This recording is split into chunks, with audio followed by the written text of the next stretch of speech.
మొన్న మా గల్లీలో నల్ల నీళ్ళు రాలే, మున్సిపాలిటీ సార్లకు ఫోన్ కొడితే ఒక ట్యాంకర్ని పంపిర్రు. ఇక చూడండి నా సావిరంగా బిందెలు పట్టుకొని కొట్టుకున్నాడు ఒకటే తక్కువ, ఆడోళ్ళు నూకేసుకున్నాడికి సగం నీళ్లు కిందనే పోయినాయి. ఇక ఆ గడబడి చూసి ఆడికి పోవాలంటేనే భయమైంది నాకైతే. కానీ నాకు మావాడు ఉన్నాడు కదా, వాళ్ళకంటే ఎక్కువ నాయే.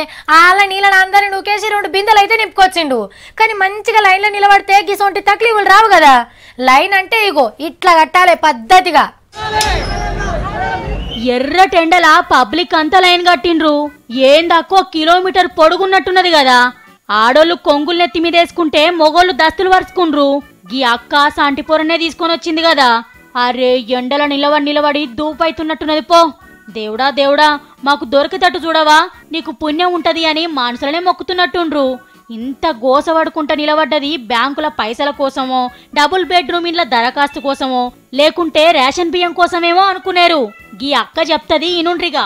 10 గంటలకు వచ్చినాం, 10 నుంచి ఇప్పటి వరకు చేస్తూనే ఉన్నాం షాపింగ్. కానీ ఇంత లైన్ గా ఉన్నది కాబట్టి ఎక్కువ టైం పట్టింది. గదన్నట్టు అసలు ముచ్చట. కరీంనగర్ లా ఒక దుక్న పొల్లు 49 రూపాయలకే షీరే, 100కే పంజాబీ డ్రెస్ అని ఆఫర్లు పెట్టిండ్రు. ఈ ముచ్చట తెలిసినాక మన అమ్మలక్కలు ఆగుతారా? ఇక షాపు తెరవక ముందుకే వచ్చి లైన్లు కట్టిండ్రు. ఒక్క దెబ్బకే ఆఫర్లు పెట్టిన బట్టలన్నీ ఖతం చేయొచ్చురు. షాపులకు పబ్లిసిటీ కావాలి, మనోళ్లకు అగ్వకు బట్టలు రావాలి.